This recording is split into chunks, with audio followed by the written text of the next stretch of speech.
Hi everyone, Rene with the American School of Hypnosis.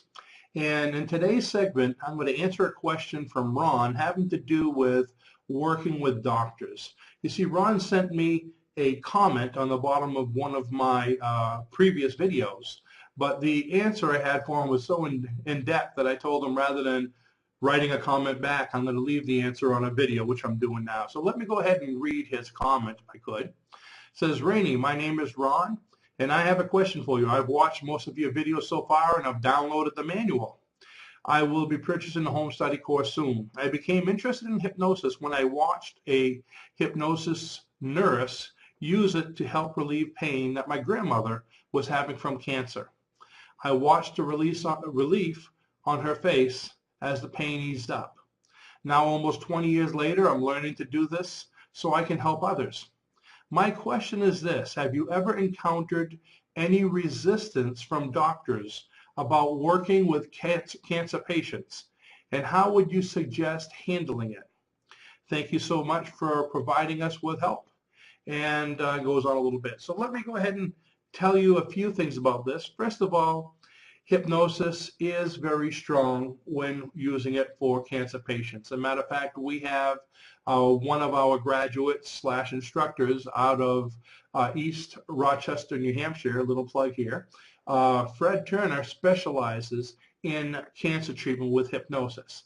Now, in his case, he didn't really want to go out and do this. He was just helping family members doing hypnosis, helping them. But he had such success that, of course, his daughter spoke to her doctor, and her doctor saw how well she was doing. He was referring more business, and eventually Fred had a full-time business just through doctor referrals, working with cancer patients. Okay, so it can be, I know from speaking to Fred, it's quite rewarding to see people that not only feel well, but living such happier, longer lives using hypnosis for cancer. Now, with that said, there's a few things you need to think of. Number one, you need to work within your realm of practice and within the guidelines that each state has for hypnosis. Again, there's no federal regulation at this time. However, different states have different regulations. A lot of the states now say unless you have a medical or a mental health degree, you cannot conduct clinical hypnosis or hypnotherapy, which means unless you have a medical or mental health degree, you can't work with cancer patients. You can't work with any kind of mental or medical type thing, because basically it isn't in your realm of practice, and that's not, you don't have the background for that. So it makes sense, even the states that don't allow it. However, if you have a doctor's referral, then you can do it, okay, because you're kind of working on the doctor's license or his professionalism, his backing. Now, first of all, like I said, in the states that don't have any rules, again, it doesn't matter whether, as you say here, the doctor's resistance, it doesn't matter if he has resistance or not, you're able to do it. If you have a medical or mental health degree, you're able to do it whether the doctor likes it or not, okay? If you're referred by that doctor or another doctor, you can do it. Unfortunately, hypnosis, has come a long ways, but there are a lot of doctors that still look at us as, archaic or a secondary kind of hidden thing.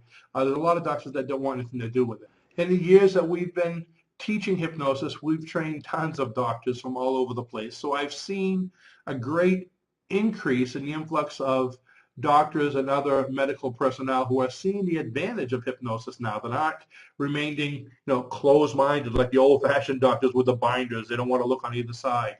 Let's face it, we're here to stay. It's getting bigger and bigger, more popular, because people are understanding that the subconscious mind is what heals. You heal yourself. So I guess bottom line is, if you're encountering resistance from doctors working with cancer patients, work with other doctors, work with other cancer patients.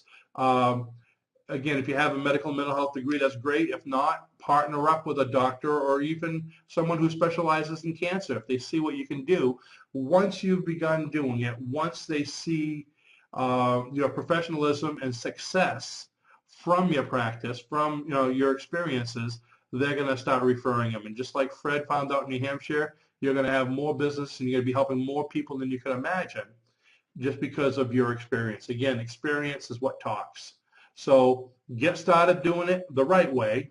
Again, partner up with someone so at least you have someone to help you in case something goes wrong. That's a great thing about having a doctor or even a medical or a mental health degree to back you. So I hope that helps. Thanks a lot for watching. And again, if any of you have questions you'd like us to speak about, please leave your comments below.